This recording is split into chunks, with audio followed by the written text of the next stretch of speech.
Halo, apa kabar sahabat Republik Investor? Kembali lagi dengan saya Hendra Wardana.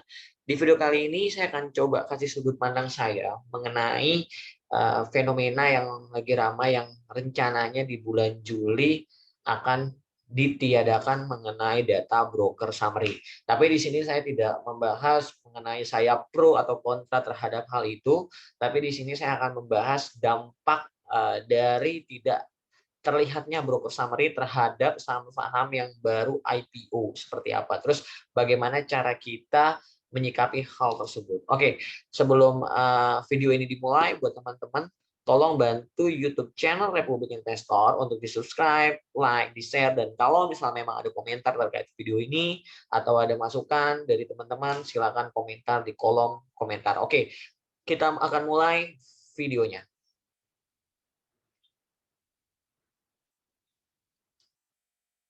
Oke, teman-teman, di sini saya akan membahas saham yang IPO di tanggal 2 Februari 2021, di mana perusahaan WMUU ini listing dan teman-teman bisa lihat penjamin emisinya itu ada PT CMB Niaga Sekuritas, ada BRI Dana Reksa, dan ada Samuel Sekuritas. Jadi bisa dibilang ada CMB, YU, ada Dana Reksa, ada Samuel. Oke, sekarang kita cek ketika misalnya di tanggal 2 Februari apa sih yang dilakuin oleh sekuritas tersebut? Apakah di saat dia baru listing, apakah dia nahan harga tersebut supaya naik jauh lebih tinggi, atau justru ketika misalnya dia baru perdana listing, justru dia malah jual sahamnya di pasar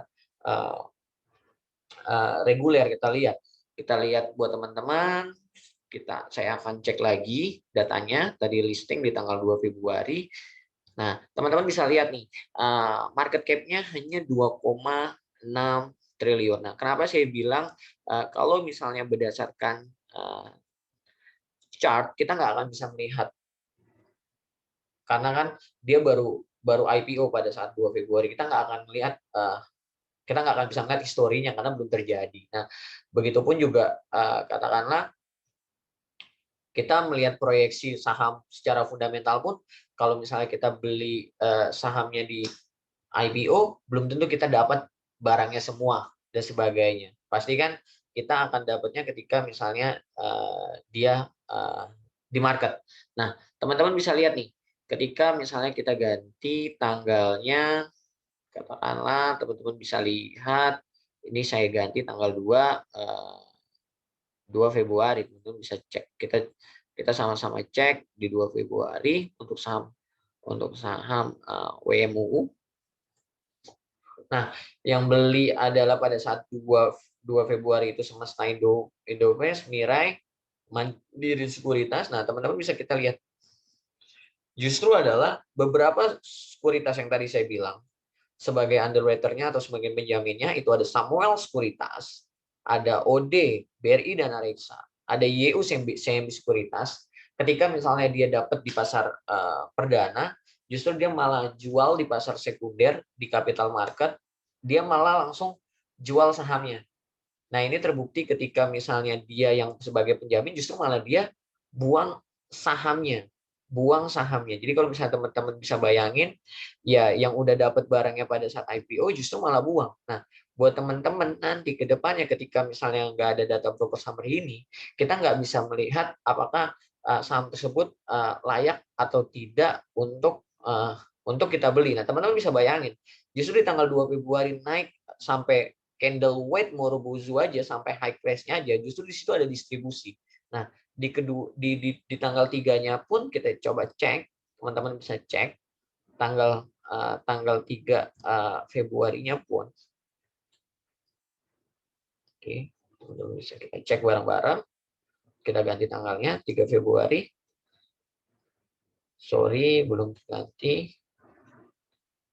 Oke, kita ganti tanggal 3 Februarinya. Nah, ini masih ada distribusi dari underwriter-nya atau penjaminnya, yaitu Samuel Sekuritas, CGS, OD, yang padahal dia mengeluarkan barangnya pada saat itu. Nah, MG yang tadi awalnya tanggal 2 udah beli, justru ketika misalnya naik di tanggal 3-nya, justru dia malah melakukan distribusi juga. Nah, yang beli di sini lagi adalah retail lagi. Teman-teman bisa cek. Nah, di tanggal 2 dan tanggal 3, di saat kenaikan, justru malah diaksikan distribusi. Nah, puncaknya ketika misalnya di tanggal 4-nya, teman-teman bisa kita cek bareng-bareng, tanggal 2 sampai tanggal 4 Februarinya. Oke.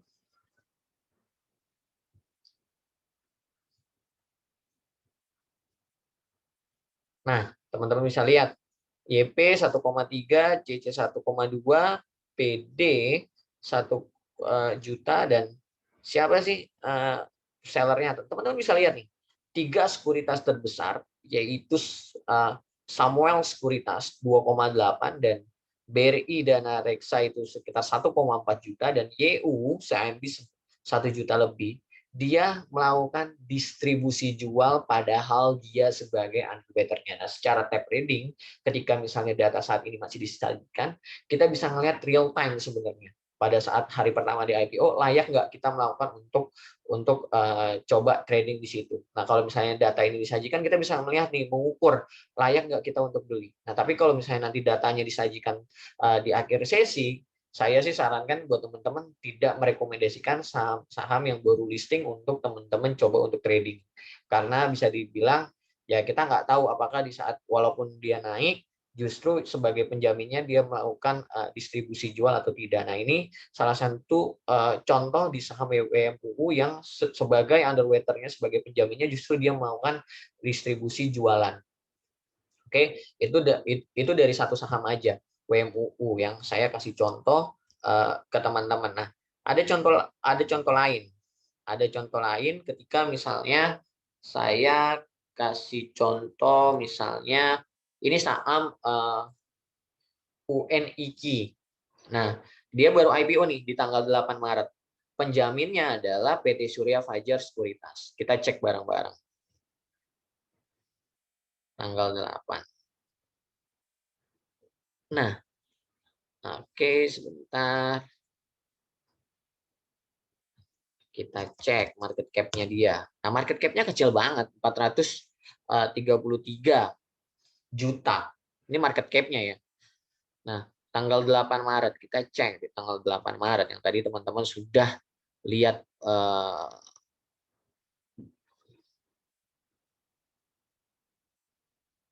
Februari ya, sorry, 8 Maret ya, ya benar. Oke, 8 Maret. Teman-teman bisa lihat nih.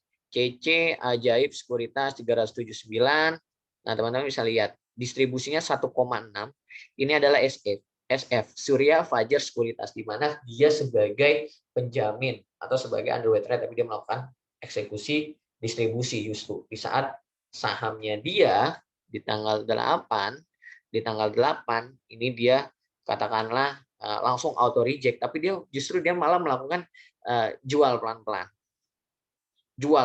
Dan di tanggal 9-nya teman-teman bisa kita cek bareng-bareng. Tanggal 8 bulan 3, kita sembari geser lagi tanggal 9-nya, justru lanjut melakukan SA, melakukan penjualan yang Bosowa juga melakukan, terus Surya atau Semesta sebagai underwriter-nya melakukan penjualan juga 2,8. Nah, yang beli yang notabene adalah sebagai retail di sana. Jadi bisa dibilang masih banyak yang terjebak, padahal data broker summary sudah disajikan, tapi masih banyak retail-retail yang mencoba untuk melakukan trading atau spekulatif buy di saham-saham yang baru IPO. Nah, nanti ke depannya data real time ini tidak akan disajikan atau disajikannya ketika misalnya menjelang closing. Nah, jadi pertanyaan saya balik lagi ke teman-teman. Kalau misalnya memang data secara real time saja tidak disajikan, buat apa teman-teman coba memberanikan diri untuk trading saham-saham yang baru IPO? Karena secara risiko akan jauh lebih besar. Karena data yang sudah disajikan aja, teman-teman masih banyak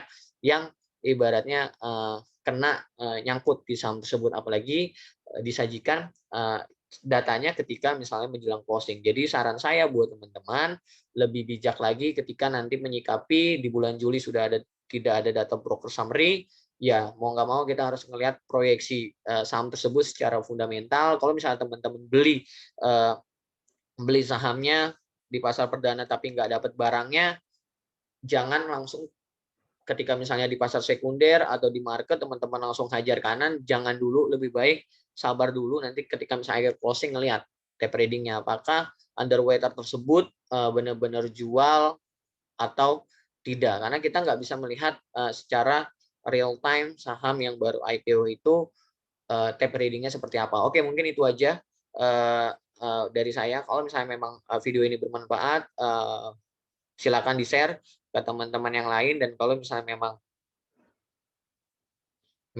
memang teman-teman ada komentar, silakan komentar di kolom komentar. Oke, sampai ketemu di video saya berikutnya.